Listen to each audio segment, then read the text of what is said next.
want to sound like I'm talking out of my ass. Then please try to enunciate. No, it's a figure. Never mind. Good evening. You're tuned into the podcast where we dive into the universe of the Orville. Guys, are you pumped? You ready? I'm ready for a command performance, Jody. Ready for a command performance. Well, that's what you're going to get today, Dave. Today, we're taking a closer look at the episode that tested the mettle of our crew, command performance. This is the second episode of the first season where routine distress call turns into an unexpected leadership trial for Alara, with Ed and Kelly mysteriously vanishing during a visit to a derelict ship. It's up to Alara to command the Orville and navigate through the stars. Are we ready? Are we good? What do you think? Like we're ready. How do we feel? How do we feel about this episode, guys? Good. Good. What's good about it, Dave? That we're all here, Jody. That we're all here. Okay, well, I guess that's important. Yeah. It's got a Kermit the Frog reference. A couple of them, actually. Yeah. It's interesting. I think that the zoo metaphor, or not even a metaphor, it's just it is a zoo, but I guess allegory to our practices on Earth, is interesting and thought-provoking, and there's a lot of good stuff in this episode. And we're talking reminds me a lot of the Wesley Takes Command episode, the Catan, or the, what's her name? Catan, right? Alara, sorry. Yeah, Catan's her last name though, so you're kind of right. She takes command and has to have the doctor guide her through that experience. It's like when Wesley had his team. Yeah. Oh, that episode. Yeah. I said command. I think he never took command of a science team. Of a science team. Yeah, the science team. Yeah. So. Yeah. All right. Well, shall we just go right into it, gentlemen? Yeah, let's jump in. All right, let's do her. Let's All right. So, good news. Oh, hold on. This is not the screenshot it's supposed to be. What happened here, guys? Again, I'm screwing things up. I'll have to put you on report, Jody. I think we are going to have to put me on report. Think of it. What happened here? Why don't I have all my screenshots? Something went wrong, gentlemen. Well, let you look into that. We'll talk away. All right, you talk away while I look into that. Yeah, I thought this episode was pretty good for a second outing. I think that the stuff with Bortus on the egg is pretty funny. Not as funny as it was the first time, but I thought this is not conducive to brooding. Yes, I forgot about that line. But there's that reveal when she walks in on him and he's completely naked on that egg. You're just like, oh my gosh. Well, the worst thing about it is you're like, you can see the absolute embarrassment on her face. Like, she did a really good job with it. So it's like, I thought that was pretty cool. I'd say my only I'm sure we'll get to this point, but it comes at the end. My only sort of negative on this episode was that it was a little too easy for them to get the Ed and Kelly back, and get out. Yeah, I think it had the same problem that a lot of Enterprise episodes had, where it kind of got to the peak a little too late in the story. So then they had to kind of the 5 minutes and everything's done and wrapped up. Like it's for having been banned and said don't go there. It's going to cause all this trouble. It was pretty easy. Yeah, they literally walked in and and they negotiated and then got a good trade. They gave them reality TV. They gave them which I love 50 Days Fiance and stuff that Kevin watches. And that if only Kevin was the ambassador to these people, then there would be no issues. He told them all about it. Well, what can you do? It looks like I missed part of the episode for some strange reason. So I'm going to do clips for the beginning, just with the thing. And then we'll switch over to the screenshots after that, I guess. So bear with me 1 second, guys. I'm just going to get queued up here. Robert Duncan McNeil directed this episode. Did he really? Yeah. Well, that shows some things, I guess.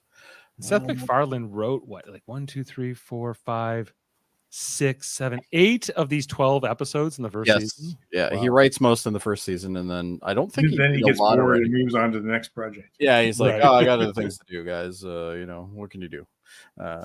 So anyway, I started it. Tag, guys. I'm out.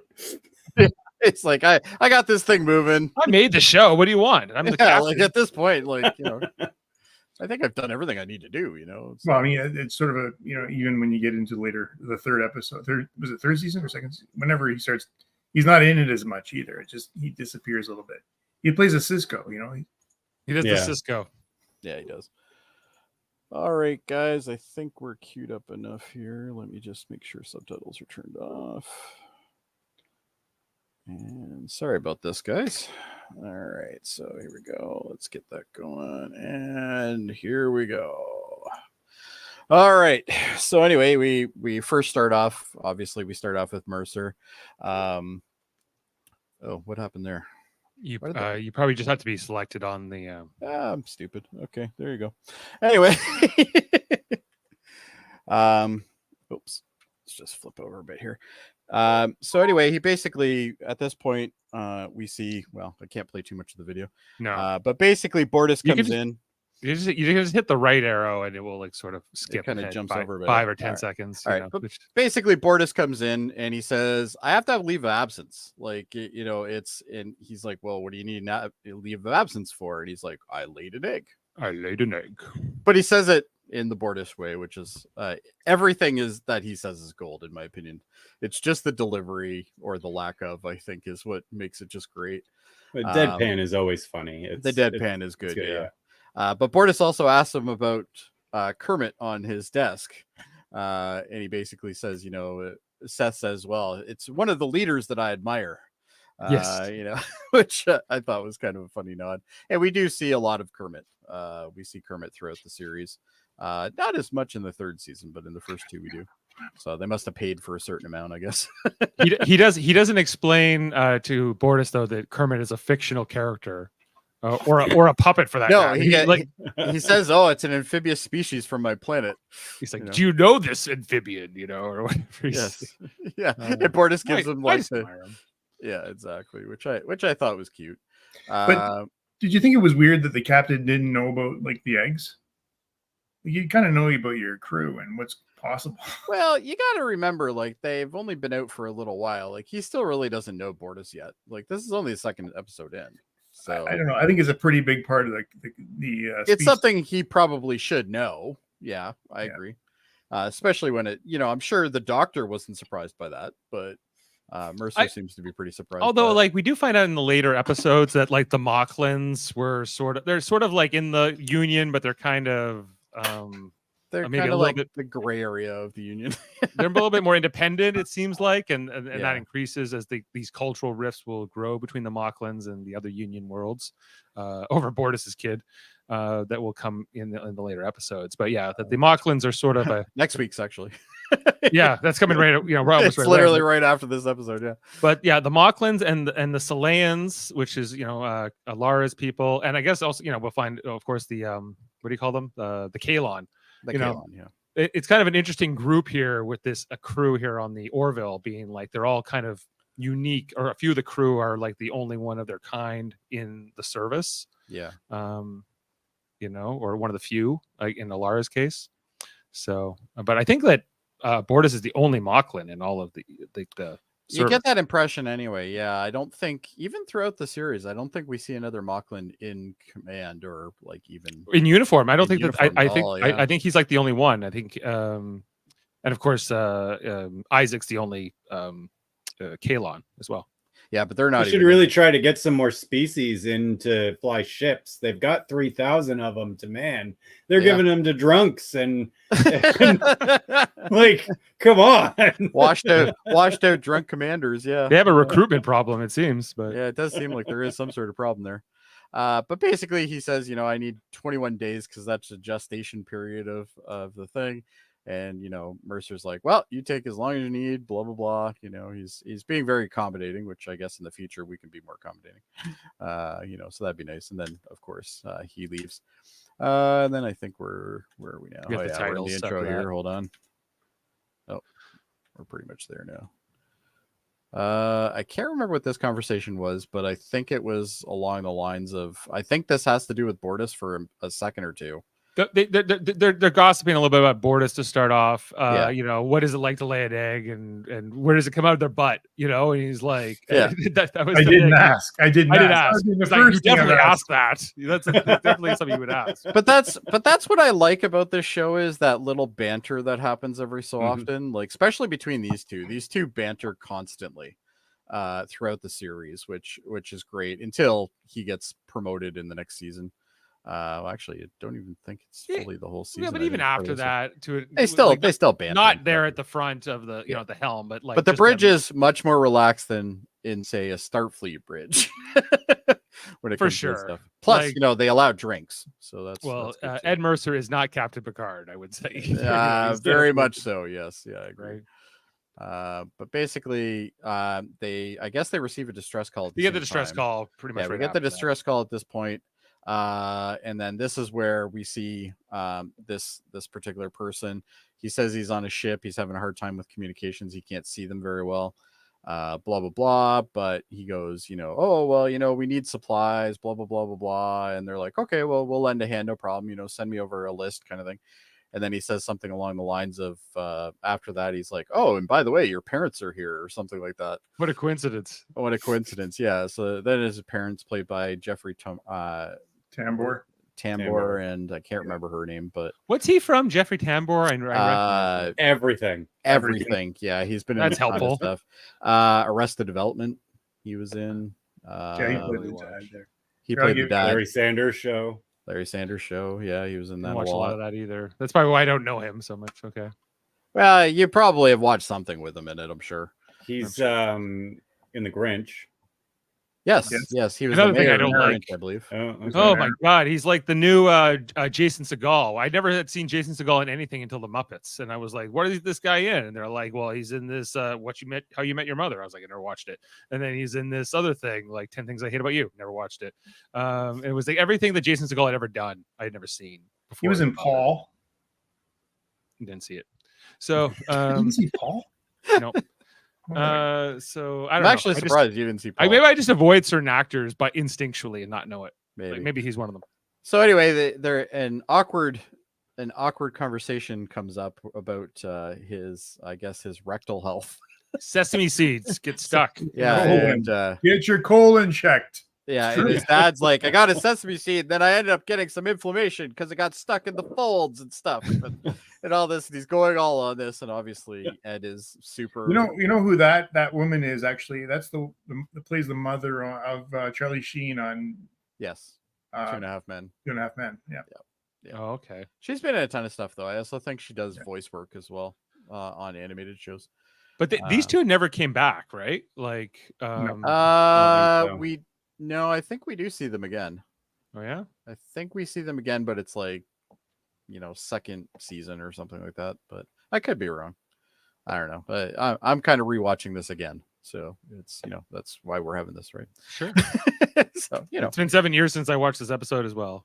But then the whole thing with Kelly, and the fact that they're divorced now, and hi Kelly, and she called her Mrs. Mercer, which I thought was Mrs. pretty Mercer, formal.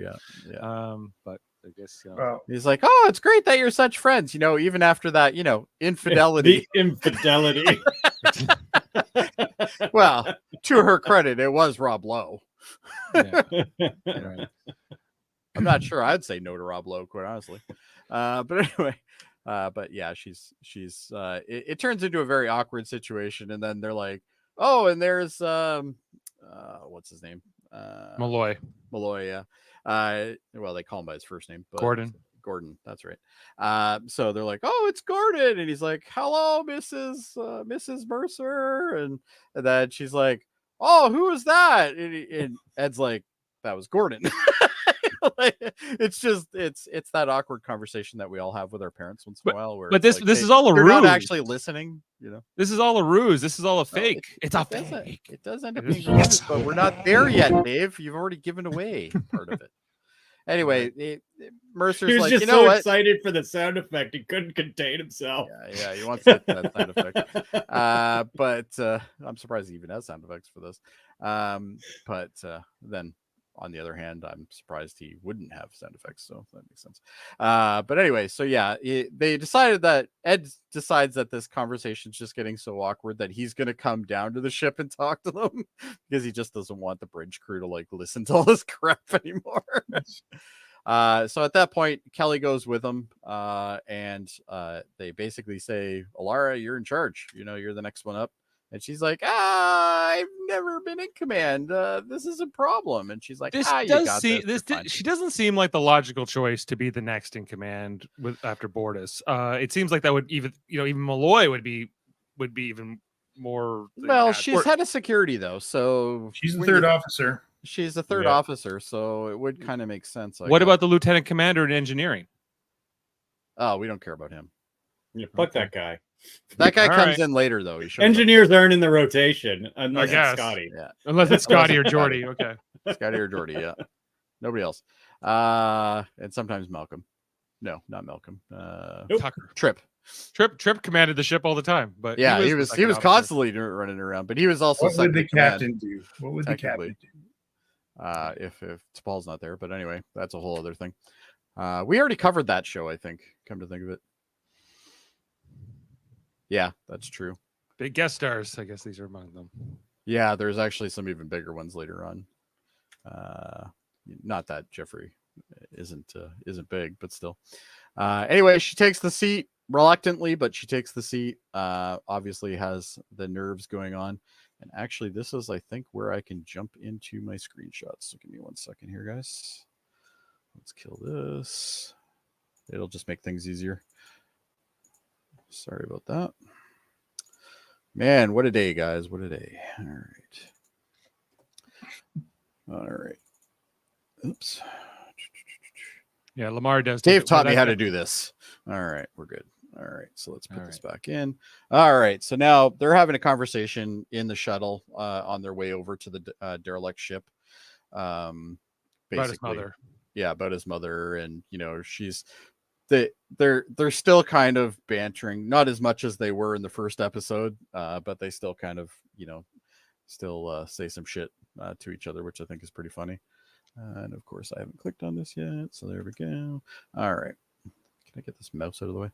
All right. But basically, I can't remember this conversation, guys. If anybody can. It was about whether his mother is mad at her, and he's like, well, she was mad at you for a while. She hated you for a while. Oh, that's right. Yeah. And she once called you a bitch 17 times in one 37 in one sitting. Yeah. The table next to us was a little disturbed. That was my favorite part. And so Kelly then goes and makes the pot brownie, like sort of to deal with this. She's like, well, I'm gonna use the replicator. But it seems like I love that she does that, but that gets on him for having a beer later. Hold on. They might just it seems like they're out of order for you for some reason. They are out of order right now, yeah. So let's just throw that in here. Let's go, and we're back. And this is about where we were. Okay. Yeah, because I totally remember taking a picture of the pop brownie. But anyway, so she uses the replicator for the pop brownie, and she's like, puts it in her pocket. She's like, I'll have that later. So I thought that was gonna. I thought I didn't remember the episode as well, but I thought that the edible was going to somehow come into the story, but it really doesn't. It doesn't. No, they mention it one other time later on, which is like, maybe I'll dig into that pot brownie or whatever. She just puts that in her pocket. It's not in plastic or anything. Like she just it's on a napkin. She just kind of wraps the napkin around and throws it in. Like she is eat that right away. Yeah, that's the problem. It's inedible. It's gonna take you at least 30 minutes for it to kick in anyway. But she wasn't specific what she made, but I don't know. I think the whole gag of the episode is just to prove to us that they could replicate cannabis edibles in the future. Isn't this I think personally is a step up from the Federation? Like, let's be honest. We never see that in Star Trek. I've never seen them do that. No, all you got in Star Trek is synthahol. Yeah. Synthahol, boring synthahol. Anyway, so they end up talking with Romulan and Eldubran whiskey. So there's a couple things. That's true. Yeah. So they end up docking into this environment they go into this room. We got some really cool pan shots here, which was kind of cool. But they knew right away that they're not where they're. Yeah, supposed at this to be. point, they're like, why is this a room with no doors? And then the lights go out. And then all of a sudden, they're beamed. And the entire ship, Captain Shaw made a reference to Pot. Yes, that came after. That came after this episode. That was after this, though. Yeah, for sure. This has got a good 5 years on that particular one. But anyway, the ship turns into essentially this little tiny beacon, and it turns out that the ship was just a hologram, and it looks like it's some sort of trap. And then Isaac's like, by the way, everybody disappeared. But again, like that must be some really good hologram because. Well, they scan it and they think it's solid and everything. And they thought they were under attack, and they, it didn't make sense. Well, yeah, this alien species, whose name escapes me right now, the red people. They are very technologically advanced, much more than the Union is. So that's why they're so fooled by all of this. Yeah. But basically, they're looking at the inner makings of this ship, and she's like, the ship's gone, like it's gone, and they're gone too. And she's like, oh crap. And then this is where she gets a panic attack, and she does the run out of the room like Mercer, because Mercer did the same thing. which I don't remember if anybody else does it throughout the series, but this is something that they could have easily kept going with. I think they do. You're right. Now that you mention, I think that this gag does continue. I think this gag does happen at least one other time. Is it ever Bortus? I don't. That'll be the final episode. I don't even think Bortus has ever run. I don't think he's with ever an egg run. dropping. With an egg dropping, he'll be running he to runs. his quarters. So she's running to Bortus's room because she's like, I cannot handle this. This is not my thing. I need Bortus. But I guess she literally walks right into him, and he's just sitting there naked as a jailbird there, and he's just, look at him. That reveal is great. That reveal is funny. Good. Yeah.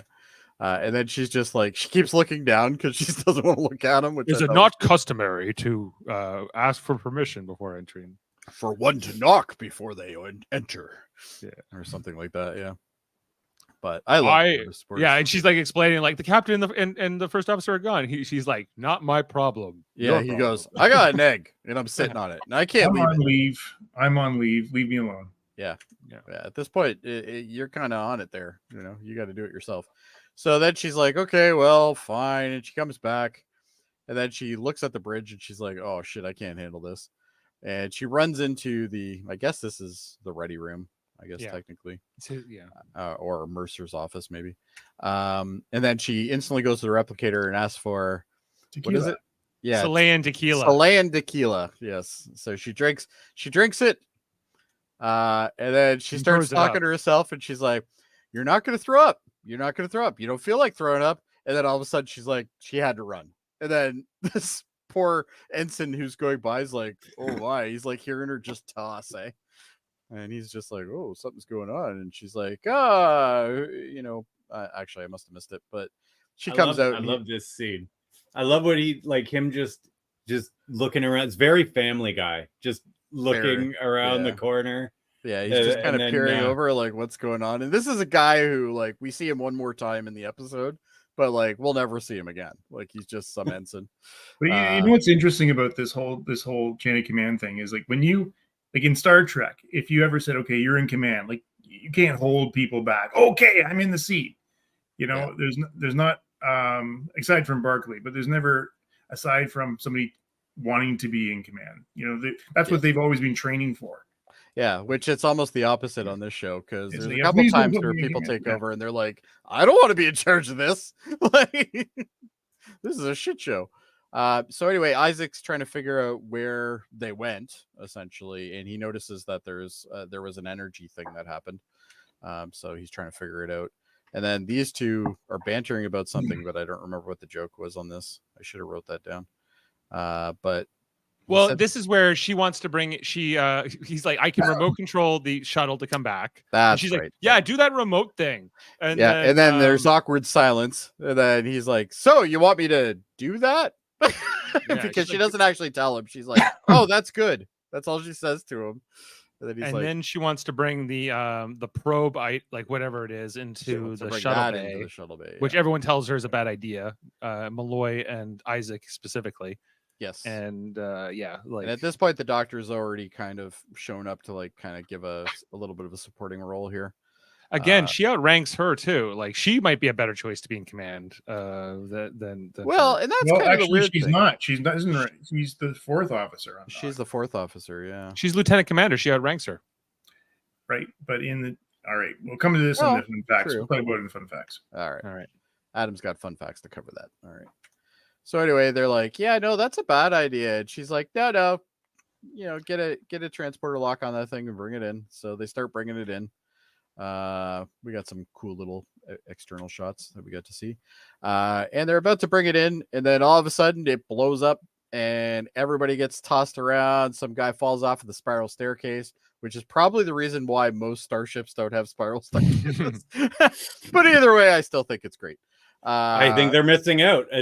It's like the arch on the bridge. Like that's awesome for being knocked over and or a all the slide action on, scenes. Yeah, absolutely. Yeah. But yeah, no, this was kind of cool. Imagine Worf jumping over that. Come on. Yeah. We Well, saw him Worf- jump over the. Worf would jump over just because he thought somebody was on the bridge. Like that's what he would do. We saw him jump over like that little thing of the tactical station where he'll like just hop over like Yeah. the Yeah. one little piece of wood or whatever. Yeah, and he pulls out the phaser. Yeah. Yeah. So, but anyway, and even Bortus gets knocked around, which apparently I got kind of some stills. It was going a little too fast. But Bortus is like, "What the hell's going What on? the hell are you doing up there? Yeah. I'm trying to lay on an egg here. Yeah. Didn't the egg popped out like underneath him? Like he said, "Oh, thank God it didn't break" or something. Yeah. Yeah, he ended up getting up and looking at it, and then he was like, "Oh, okay, it's still there." So, but anyway, so she starts looking at. She goes. They basically tell her like, "Oh, okay, well, we have damage. We might have casualties. Blah blah blah." And then she finds out that the shuttle bay is like completely wrecked, and she's like, "Well, I'm going down there." And they're like, "You don't need to go down there. You're supposed to be on the bridge. That's your job." And she's like, "I don't care." And she runs down anyway, which to me was the impression of she didn't want to be on the bridge. Like she didn't want to be a command. Did so she take the figured- command test like Troy? I I don't know. Troy is a terrible commander. But anyway, so she looks around and sees all this damage and stuff. And Including she that eventually- ensign, right? Or is that in sick bay where she sees the ensign? She from sees the earlier? ensign after in sick bay, yeah. Yeah. Which I think we'll see that in a second. But there's significant damage there. I would say you wreck and the worst thing about it is the Orville seems to only have one shuttle bay.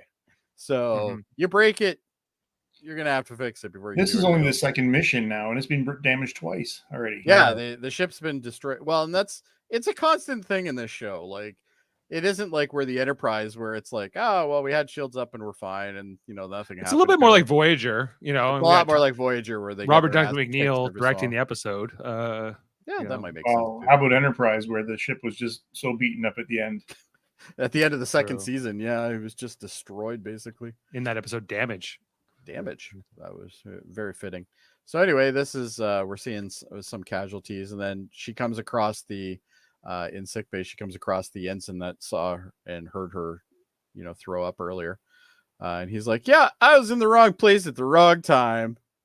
Yeah, I would say so. I don't know why he would have been there when he was just on the bridge a minute ago, but whatever. Small ship. Yeah, small ship. What can you do? But anyway, so it looks like he's gonna live. But this is really like this is weighed heavily on her. Like at this point, she's like, man, people could have died. And then she might ask the doctor to relieve her of duty. Yeah, she goes, let's talk. And then she's like, I need you to relieve me of duty. I don't care what you say. You can tell them I'm on drugs. I don't care. I just don't want to be in charge anymore. And she's like, I can't do that. Like that's not how we do things, So Like, shouldn't a requisite for command be that you actually are willing to do it?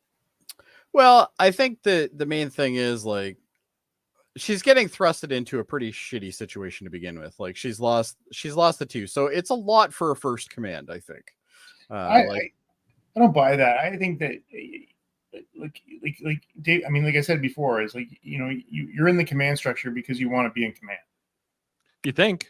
You would think, And yeah. I mean, but But what you this also have to shows- remember in the last episode, they told we've been told that What are they? The Salayans. Salayans. The Salayans get fast tracked. So True. she And doesn't she's have very all the young. experience that somebody else would have And, because she didn't have to earn the rank, right? Like she already Right. got the rank ahead of time. And there was some pretty big foreshadowing when they, oh, what can happen? We're going to be right here. We're not going anywhere. Yeah, of course, which is, famous last words, right? Yeah.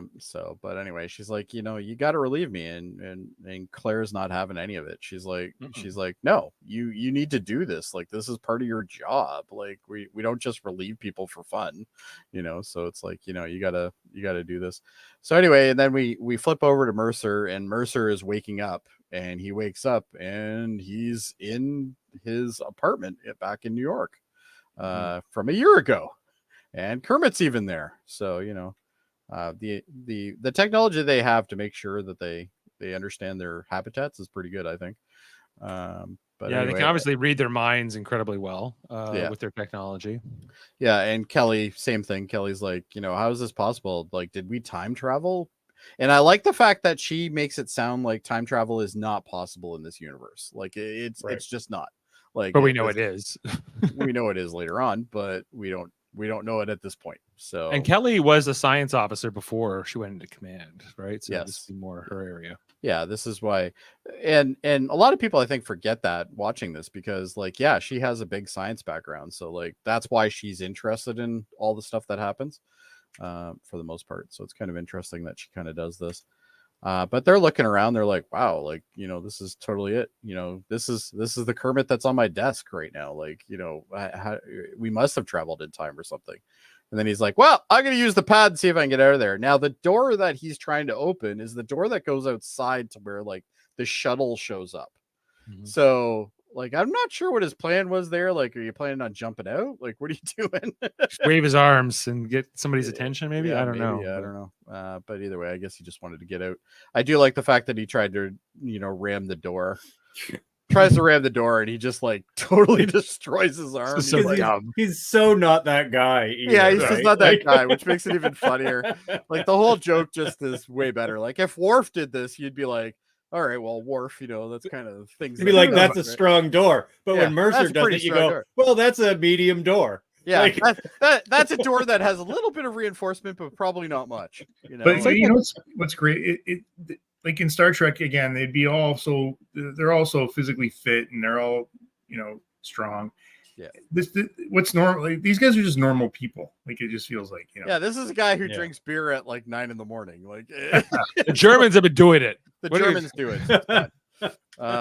But anyway, I did like that as well. So anyway, we go back, and at this point, Allura is now back on the bridge, and Isaac has said, hey, this was probably a transporter beam. Which is interesting because, yeah, obviously they don't have transporters here in this Orville, or the Union don't have transporters, but these aliens who took Ed and Kelly, Yeah, they do. know that they exist. They just don't have the technology. Right. So, because saying- especially in this third season. Yeah, and does this species like ever come back into play? Like, I don't remember Which them. species? The people who abducted them. No, zookeeper, I I think think this so. is a one-time thing. I don't think we see them past this. Yeah, I think you're right. Yeah. But obviously they're a powerful people with powerful technology. So They are, and they're also in a sector which the Union has said, no, you're not able to go. yeah, there. don't go anywhere near Don't them. go anywhere They- near there. You're going to be screwed. yeah. And then she basically says, we need to get moving, and she calls down to engineering and says, what's the status, and he's like, we're not done yet. This is going to take a while. So she's like, well, we're going, we need to get moving here, blah, blah, blah. So then, we go back to Mercer and Kelly. They're both, checking out the room still. And at this point, it's nighttime for them. So, or at least that's the projection that they have on their wall now. So they've been there for a little while. Kelly's like, I'm going to embrace this. She goes to the replicator, gets some chocolate cake. She's already in her. She likes her nighttime chocolate bag. brownie. She likes her chocolate cake. She's a chocolate person. She's very much a Troy without being Troy. She's already way more competent than Troy, so that works out well. But anyway, and then Mercer's got some booze. I don't remember what it was, but It's like it's like it's whiskey, like whiskey or something. Yeah. But he's like, oh, let's trade, and she's like, okay. And this is kind of where we get like a little bit of the camaraderie back with them. They kind of have a little bit of a heart to heart. Kind of like, being here stuck with you, it kind of reminds me of a year ago, blah, blah, blah. And he goes, oh yeah, good times. This is a little bit of therapy for the both of them. Yeah, well, and I think this is important, and this is a much more important scene than I think they wanted to let on to, because we need to get this closure on these guys being enemies, because it's the only way they're gonna work together, right? So like we have to make it so they're not enemies. Like in the last episode, Mercer was bringing up her infidelity like literally every 10 seconds. So now he's kind of accepting her a little bit more, looking her back as a friend again. Even smiling with that creepy smile. But anyway, they're kind of reminiscing, blah, blah, blah. And then we go back to the Orville. And at this point, Isaac has now pinpointed where they went. He's like, oh, they were transported right here. That is the planet so-and-so. The Caliban are the name of this alien species. Caliban? Okay. Yeah, I can't remember the name of the planet, though. But the Caliban system is the Caliban system. Oh yeah, because I don't think they actually went to a planet. It was just like a starbase. They do. It's a planet, but is it a planet? Oh, I thought it was a starbase. Anyway, so then we get a glimpse of an admiral here. I can't remember what his name was, but it doesn't. That actor I know is that Ron Canada? Is that who that is? Yes. Yeah, I think it is. Yeah. Yeah. Right. Actually, you know what? Until you mentioned that, I totally forgot about that. Not from Canada. Not from Canada, but has the last name.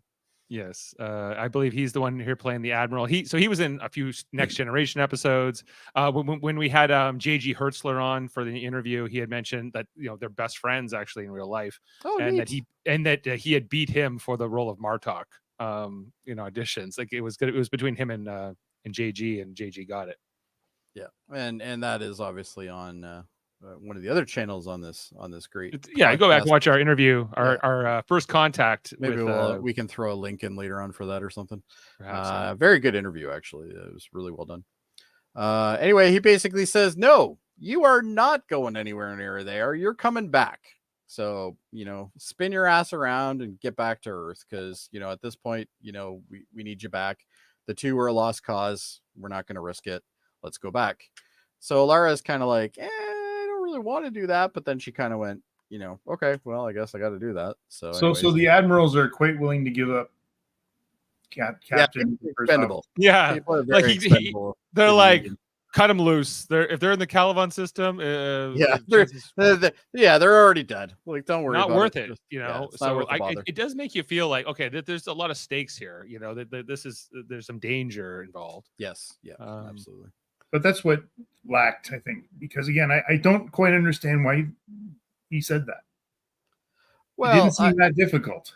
Well, you got to remember though, this is a superior race. If they cause some shit, like that's going to be a big problem for the Union. Yeah, like they couldn't survive an actual military conflict with them, because they're just so outgunned. Yeah, so they're not going to poke that bear. It feels like that's. I guess that's really where it comes. You mean they're not going to go through the wormhole and encroach on someone else's territory? Correct. Not today. Be like, oh, we'll see what happens. Do you think you're going to stop us from exploring the Gamma Quadrant? Exactly. Oh, jeez. All right. Anyway, let's get back to this. All right. So anyway, she looks down at Kermit and she's like, I know what I have to do. And she's like, we're going back to Earth. And she breaks the desk. And then she destroys his desk. Like just boom, destroys it. Which obviously shows her strength.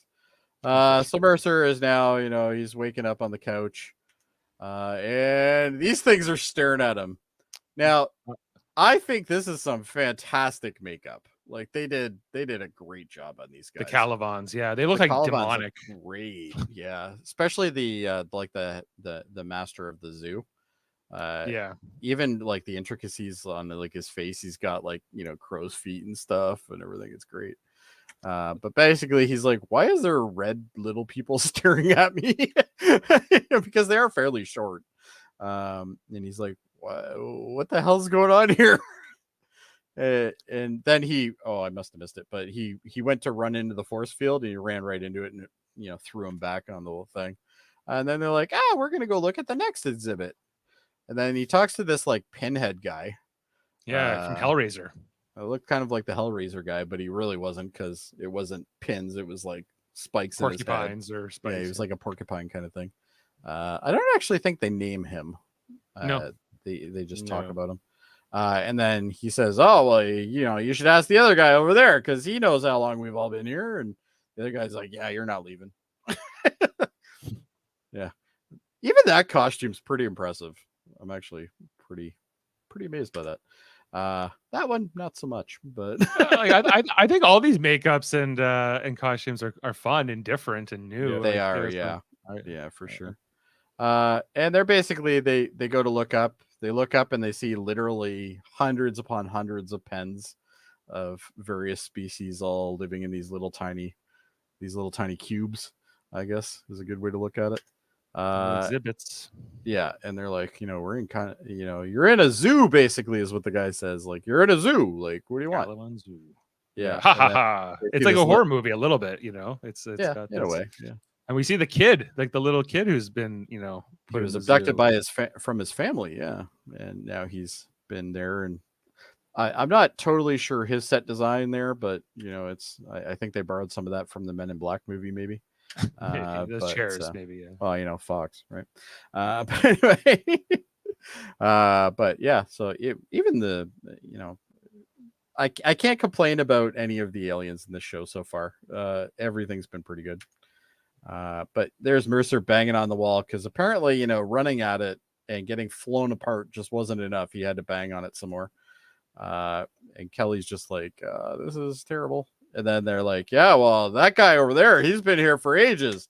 35 years. Yeah. Camera pans over and it's this guy, which he's an interesting one. Right. But the Calavans are so insensitive and they just don't care, right? Like, yeah, they just don't give a flying fuck about this. Yeah, like, they just look so down on these other species because I guess they're intellectually not as advanced and technologically not as advanced. Yeah, so. Yeah. Eva Spaggio. Yeah. So Right. basically at this point now, Laura's like, checking in to see how repairs have gone. All the people are now reporting that everything's up and operational. And she's like, okay, set it to Earth. And this is where Gordon has a big problem about it. Because Gordon's that's cool. That's a cold-blooded order. Yeah, it's a cold-blooded order. If Ed was here, he would go get you, all this, right? The typical thing there. But he's really mad, and she basically relieves him of command. She's like, I'm not putting up with this shit. You're yelling at me. Go to your room. Yeah, go to your room, basically. Time out. And then she says to the other guy, I can't remember his name either. Lamar, that's it. Jeez, you're way better at this than I am. Lamar, she's like, okay, set course for Earth. And he's just like, he's reluctant, but he does it. Well, he already saw somebody get kicked off, so I guess at this point he's like, okay, I guess I'll just do it. And then she basically goes and sees Claire again. Everyone hates me. Yeah, everybody hates me. Nobody loves me. Going into the garden, eat worms, yum yum. All right, but anyway, and she's like, well, sometimes you got to make the hard choices. If command says you have to come back, you come back. Like that's the right call, right? And Laura's like, it doesn't feel like the right call to me, but that's what I'm going with, because I'm supposed to be in good in command. So anyway, her next stop is in their version of 10 Forward cafeteria, whatever you want to call it. She shows up and she sees some of the crew sitting there. Lamar and Gordon are there, and some other crewmates that we don't know who they are. But basically, she's like, she goes up to the bar. She's like, give me a double of what is it? Chilean whiskey. Chilean. There you go. I never get these names right. The Chilean tequila. So she ends up having a 2-shotter. She throws that down, but this time she doesn't throw up, which I'm pretty impressed about. She goes and says, can I sit down? And Malloy's like, yeah, I guess, sir. Whatever. He's giving her a hard time, kind of thing.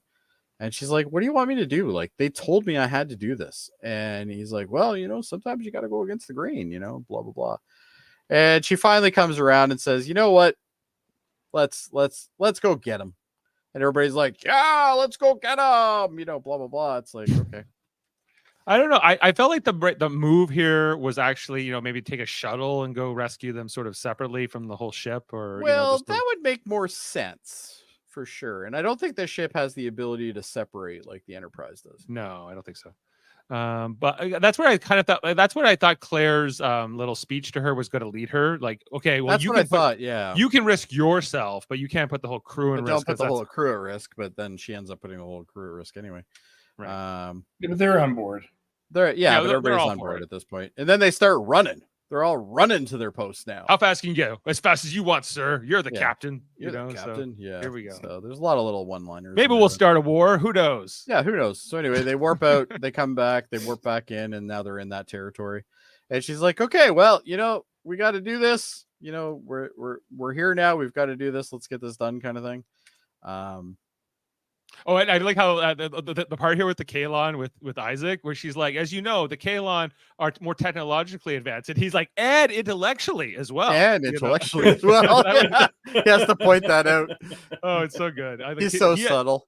Some of his like jokes and his lines are so funny to me. Like, I think some of the best lines come from him. The timing and Bortus. I think those are the two, and they're both very, cold, dry delivery, which is great. Very matter of fact, which I always enjoy. Against some of these more zany characters. Yeah, exactly. So anyway, okay. So Isaac has figured out how to use the hologram to make his ship look like something else. So Lara's like, okay, make it happen. So they turn it into a ship that looks like one of theirs.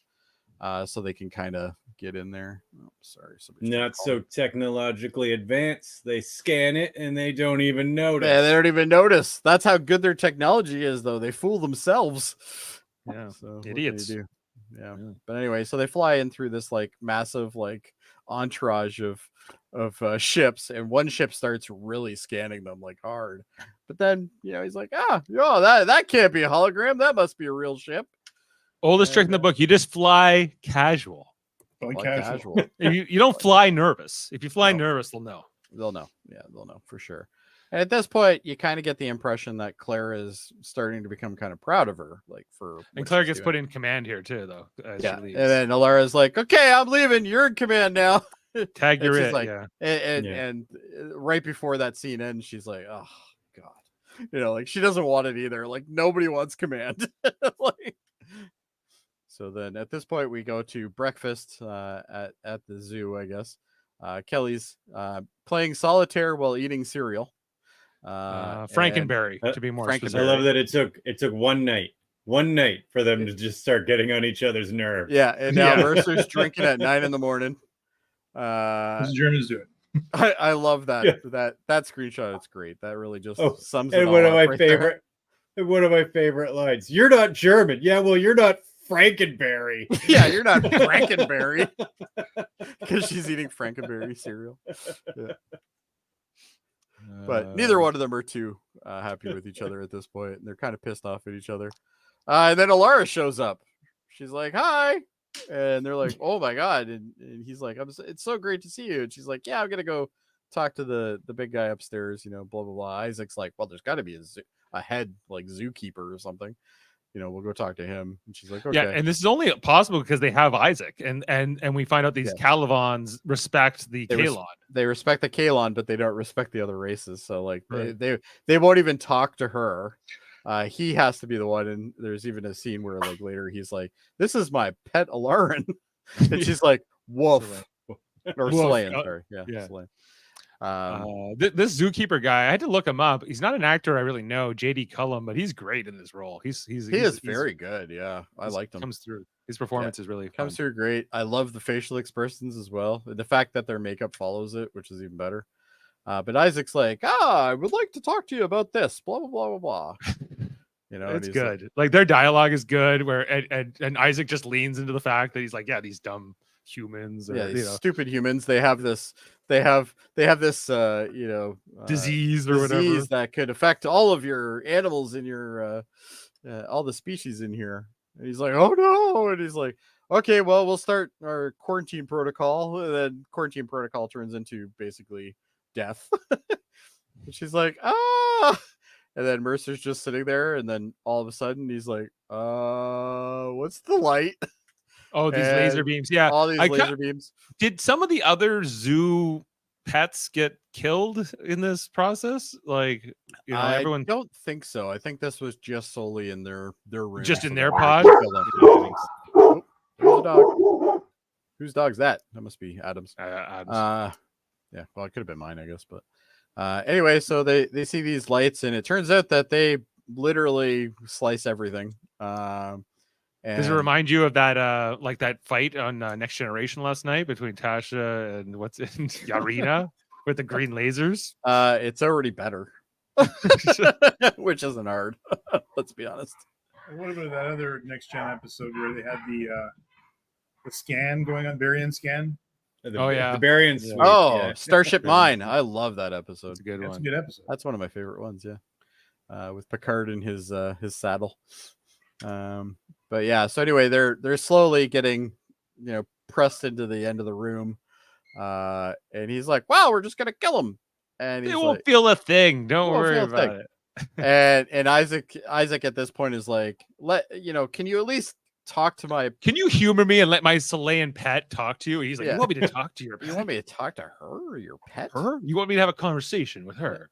And You she know. basically says along the lines of, we can give you something better, basically, and all that. And she basically says, yeah, we can give you something better that would, draw more attention and blah, blah, blah than these guys. Like, let's just take them, kind of thing. And he's like, okay, I'm interested. Let's hear it.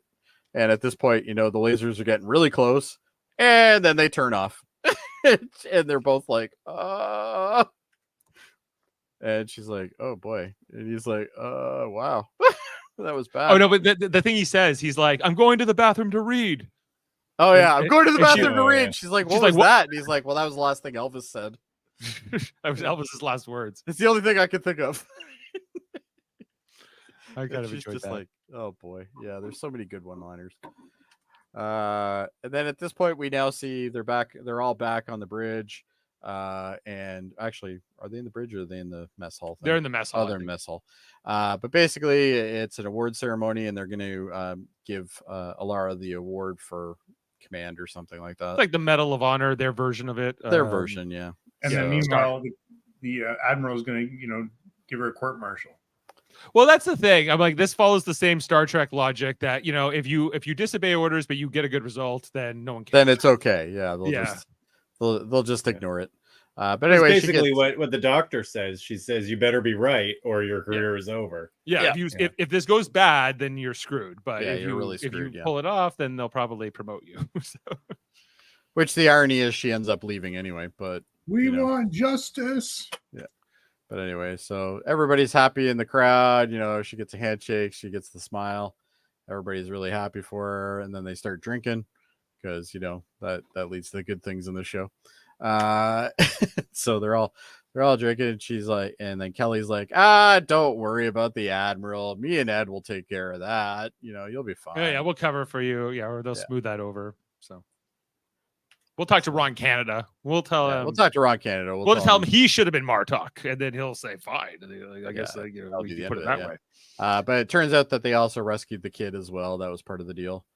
So they're going to return the kid back to her home, I guess. And then the chief, I can't even remember what he says. What does he say? He says, I don't remember actually. yeah, I don't either. Yeah, I don't remember. I don't think it was anything that impressive. Anyway. Well, what did you? I think he asked, "What did you trade, or what did you give them?" Oh, what did you? Yes, that's right. He goes, well, what did you give them to get the 3 people back? And then we see, here's the clip back at the zoo. And now they have television screens hooked up, and we see reality TV shows being played, and they're engaged in this. They absolutely Like Desperate Housewives or something. Yeah, Desperate Housewives is one of them. I think Jersey Shore is one of them that you see in the background. And then he's going through the list. Yeah, he's going through the list, and there's all these, all these different reality shows that basically they've given to these people. But only the trash ones. Where's Survivor? Where's Big Brother?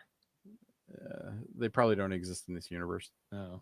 Well, probably for good reason. But Star Wars, they made a Star Wars. They probably would have been on season 800 by now for Survivor. Because earlier Claire says I'll be your Obi-Wan, and yes, Alara doesn't. Star Wars does exist in this universe. As do the Muppets, I guess. And Basically, it'd be, Disney franchises. it'd be interesting to me if even Star Trek existed in this world and that they based a little bit of their stuff off Star Trek, which but I don't think they're going there. Be a little too meta for this show. Yeah, maybe. Might be, yeah. Everyone says, Glad it wasn't The Apprentice.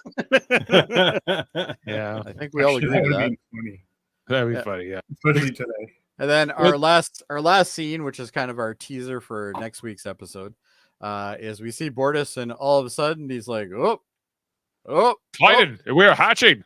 we are hatching." Come on. I think we didn't see Clyden before this either, right? This is like Clyden's No, introduction. this is the first time you see Clyden, yeah. And basically we see the egg. They're both looking at it, and then we start seeing it crack, and then their eyes open up, and then you see the just terror on their faces, and both of them are like, "It's a female. This is impossible. This is impossible." And that's the end of the episode. So, which next week's episode covers that. About a girl, right? But yeah, About a Girl is the name of the episode. Yeah, it's already actually queued. You don't have to tell us, Norman. I at least know that. Come on. He knows. He knows that I'm just terrible at this. But anyway, Oh. oops. But anyway, that's it. So what were our thoughts, guys? How did we feel about this episode? I think it was just as solid as the first one. It's a completely good episode. I think it's not the best one of the show, but it's there's completely much better episodes. But It's completely fine. I think that they solved the problem a little too easily, but hey, it's all gonna wrap up in an hour. So yeah, they did that. They did that quick Enterprise wrap up thing. Oh, did we lose somebody's mic? Oh, there we go. Everybody there still? Yeah, we're here. Okay. Yep. Maybe not Adam. I'm here. Adam? Oh, okay, we're good. Somebody disconnected and reconnected. But yeah, no, I agree with you, Dave. I think it's a solid episode. I wouldn't say it's the best episode of the series. It's not. But it's a solid episode. I don't have a problem with it. But you know what, guys? You know what makes the episode even more fun? What's that? The deep dive with fun facts. And Oh, you know fun who facts. has our fun facteer himself? Adam Woodward. All right, let's go, guys. So I just had a power outage, so I'm on battery now. Okay. Maybe that's what happened. That's what we heard. The holographic ship that Captain Mercer is called to assist is referred to as the Blériot. Following other aviation theme cues or clues, this is probably a nod to Louis Blériot, the French inventor and aviator who was the first to cross the English Channel in his monoplane in 1909. That I didn't know. Very good. That's a fun fact and learning fact today. Well, and the Orville's named after, the brother that didn't get too famous. The Orville brothers. Not the Wright brothers. Yeah. The plane was called the Kitty Hawk, right? Or was it? I can't remember. I need to look that up. Okay. No, I think the Kitty Hawk was The fake one ship they by- run into? No, I'm it's a talking berry. about, No, It he's was just talking about the one that went over. no. I'm talking about the plane that the Orville and Wilbur invented. It was called the Kitty Hawk, I thought. Or was it Oh, in the Kitty Wright Hawk? brothers? I thought Kitty Hawk was a place. I don't know. Look that up, will you? Okay. The Wright So brothers director, plane. We're gonna have to The Wright give Flyer. the Wright Flyer. There you go. I think the Kitty Hawk was the one that the millionaire made. The big one. no, Could be wrong. you're talking about Howard Hughes. Howard Hughes. Yeah, Hughes. I don't know. Okay, Anyway, let's move on. All right. we're getting railed here, guys. Like, and not in a good way. As you said, Robert Duncan McNeil played Tom Paris in Star Trek Voyager and directed this episode. So you don't go crazy, Adam. The Wright Flyer was also known as the Kitty Hawk. Oh, There Or we go. Flyer One. Flyer. yeah, I right saw there. that down in the Outer There you Banks, go. in You North were right. Carolina. Okay, good. How did we ever doubt the fun factitian? I don't know. All right. Shouldn't So the chain of command of the Orville was established down to the fourth officer. Ed Mercer is the captain. Kelly Grayson is the first officer. Bortus is the second officer. Alaire is the third, and Claire Finn is the fourth. This ties the Orville with Star Trek Next Generation, its establishment of the chain of command, and a similarly themed show. Next Generation went Picard, Riker, Data, Worf, and LaForge. No other Star Trek.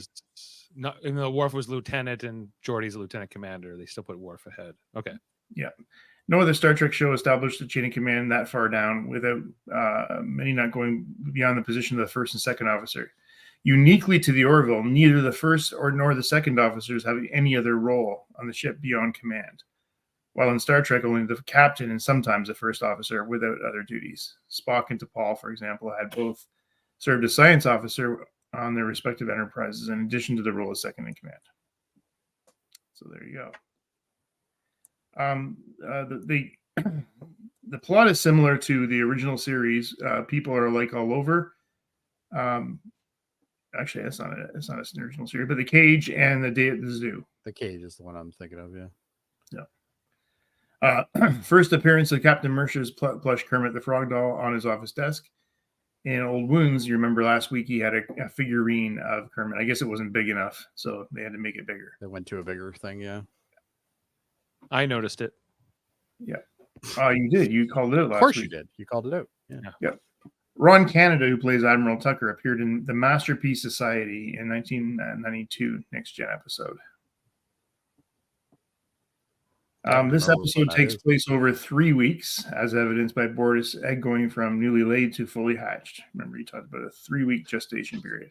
So is that how long they were in the zoo for? Was like a good chunk of that? Like, I guess so. A couple days. They didn't change their clothes. They changed their clothes when they got there because they didn't have their it's like, I don't know. I felt like it was a couple days, but I guess it has to be at least 3 weeks, right? Because that's with the. Yep.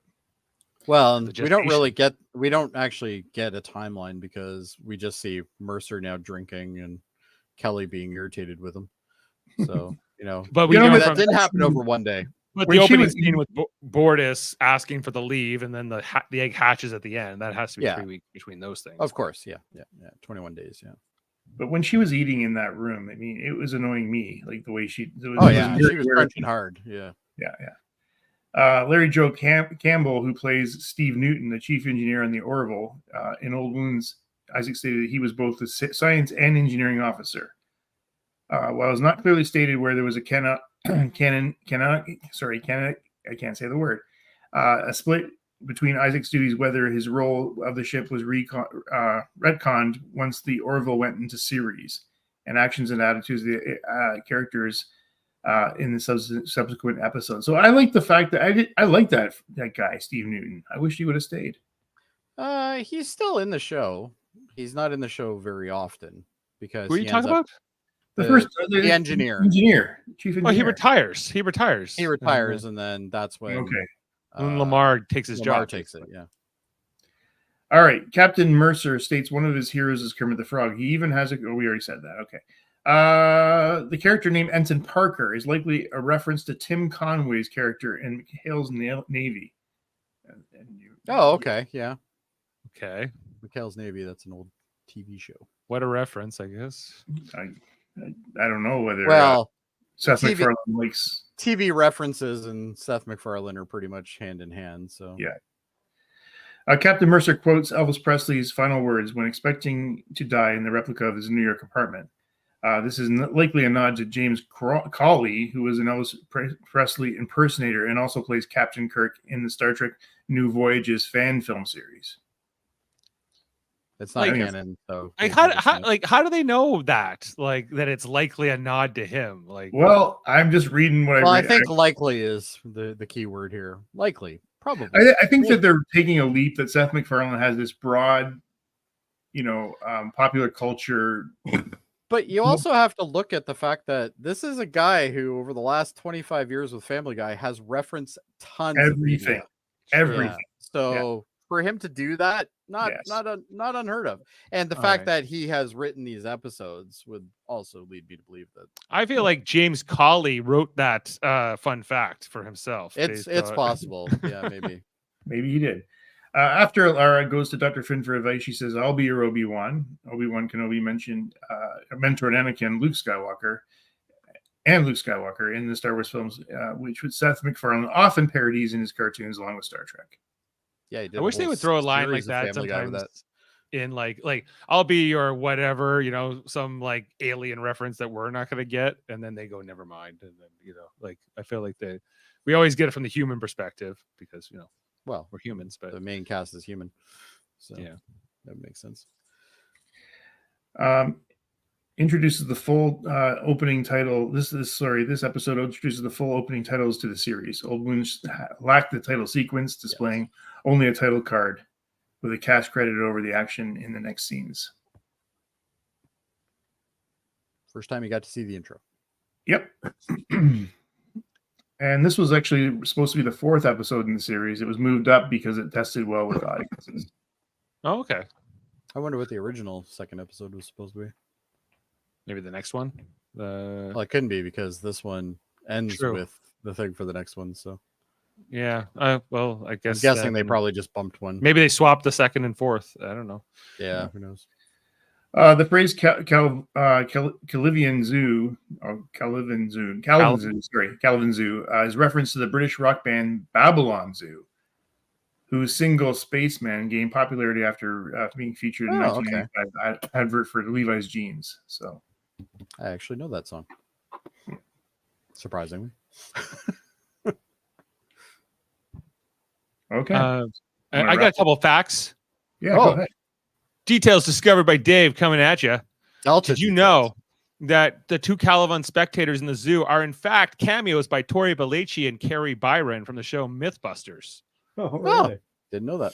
They're not credited for it, but they are there. It is very rare for the actors to deviate from the show's script, but Scott Grimes, who plays Gordon Malloy, says his line, "You suck, sir." That was improvised. And It felt improvised. it says here that Ed and Kelly spend 2 days and a night in the zoo. Okay.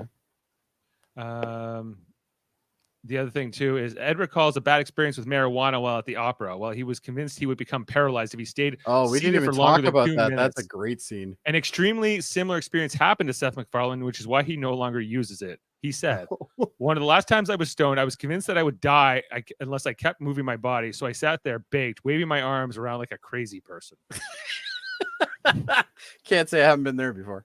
All right. That's the extent of my my details. Yeah, here. we didn't even talk about that scene where they're talking about how the last time he got high with they went on like a double date to like the opera or something. Yeah. And then he ended up like hitting the woman that was in the other couple. Right. I hated them. I thought you hated. Yeah, and it turns out that neither one of them liked them, but neither one of them clued into that. We got a question before we get to ratings here. Question: I know what later it is, but does season 1 of the Orville have more Star Trek writers and past actors than Discovery season 1? I would. Yes, I think so. I think so too. I would say that's pretty I feel pretty comfortable legit saying so that because all they really have in is Frakes in Discovery, right? Like he's the only writer that comes back, or director, I guess. All right, but with that said, Jody, there's a lot of Star Trek alumni in this series. It's critical. I don't remember Discovery didn't have the cameos that we see in this one for sure. It seems like everybody wanted to be on this show. Oh yeah, except for Daniels, maybe. But all right, well, let's get to the ratings. Who's up first? Well, I'll go first. I don't think it's as strong as the premiere episode, but I think it's still very solid. I'm gonna give it an 8. All right, Adam. I'm gonna give it a 7.5. 7.5 from Adam. Yeah, I feel I'm about a 7.5. It's pretty good. And I'll go 8. 8 from Kevin.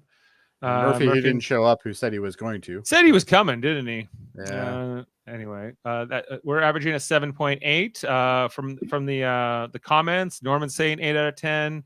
Sam saying 8 out of 10. Emmanuel saying 7.5. So I feel like we're all pretty much. I think we're all on the same page here. Yeah. We're like, it's good. It didn't, it's not the greatest episode. But it's not like fantastic, but it's a solid episode. For me, the best scene was with the parents. I love that scene. The parent scene was pretty good. Yeah, I wanted more of them in the episode, so that might have brought me up if it had been them throughout it all. I'm pretty sure we do see them again, but I can't remember when. So, well, we'll find out. Either way. Okay, and the next episode is about a girl, Jody. About a Girl is what it's called, which is obviously the continued storyline of Bortus. So basically, they hatched a girl, and that is just not something that Bortus is happy with. Clyden, I think, has Clyden's even worse. Yeah. So And But apparently, Mocklins are only born every 75 years, so it's a pretty like big deal that even one of them is born. yeah, and it's So- even less likely to have a female. So it's, Yeah, well, we'll find out more about that. But and then yeah, the episode. Well, I remember it being very good. yeah, it jumps into a lot of social things such as conversion surgery and stuff like that. So it's an interesting episode. Self-determination, all kinds. Even though it happened, well, that was what 2017. So Mhm. yeah, this happened, around 7 the years ago. time when that topic started getting heated. So, and it's still heated. So yeah, I'd still say relevant. it's still very much in the cultural Very conversation. relevant still. Yeah. Yeah. All right. Well, that does it for us, unless anybody else has to say anything. But you know what, Dave? What's that? You know what? We have fun adventures here on this channel, but you know Do what? we ever? There's other things. There's other things. We have a great people team fun. here. Live long and podcast. I'm still too big in that picture, by the way. Come on, Dude, I look like I'm a fucking Hulk. Like, what's wrong with that? You Hulk and smash. Adam's head is way too big. Go back Adam's to that for a second. Look at his head. Oh my Big head. god. And my Big head too. They're Head's too cartoons. small. They're cartoons. This is All right. incredible. All right. Anyway. that doesn't Well, matter. my eyeballs are also not this big, but hey, it's how it goes. So Well, I don't know. I've seen you under the influence, so that's true. sometimes they are. But we got a great team here. We got our reviews, of course. Next Generation still going on right now. As we just did one last night. Every Tuesday, check that out. We just wrapped up Star Trek Discovery's 5th season and all those episodes. So if you want to know what we said about Star Trek Discovery, you can go find out. Of course, here we're doing the Orville. We got the Star Trek Prodigy starting up in July for the new season. We're going to be covering that. And of course, the other stuff. I think we have a Debate 9 coming up here on our science division. We also have great Class L probe discussions and trivias and things like that. Of course, Interviews with people from Star Trek, even. JG Hertzler, go and see the interview. All Very kinds good of interview. things. Yeah, very insightful. And of course, too. all of the great things here on the United Federation of Podcasts, which we'll play a little commercial for you to end the show. But yeah, lots of All great right. going on. All right. Well, that being said, gentlemen, anything? Any final words before Dave decides to use a sound clip? Maybe. I'm going to the bathroom to read. Oh, you're going to the bathroom to read. Okay, that makes sense. I don't Good like doing, that, Dave. Dave. That's Don't leave us like that, Dave. That's not nice. I like No, that was solid. That That was was a solid. callback to the episode. Good job, Dave. Good job. Thank you, Kevin. Don't die then, please. I don't go All to right. read to the bathroom though. I usually go to play a video game. All right. All right. With Thanks. that being said, live long and podcast. Have a great night, everyone. All right. Good night. You gonna play the video? No, I thought you were, but that's. Oh, fine. I'm playing it. Okay. Yeah, I'm stupid. I don't know. Sure. Bye. Beam up some Star Trek content with Live Long and Podcast. Tune in to X-Rated, the X-Men animated review show. Artistic interviews with graphic histories. A roundtable movie discussion with Hey, did you see this one? And movie reviews with Hold Up, a movie podcast. And while you're at it, spin a few records with Eamon on Track. Watch us duke it out on trivial debates. And let's chat about TV with the Super Mater Brothers. It's all here on the United Federation of Podcasts.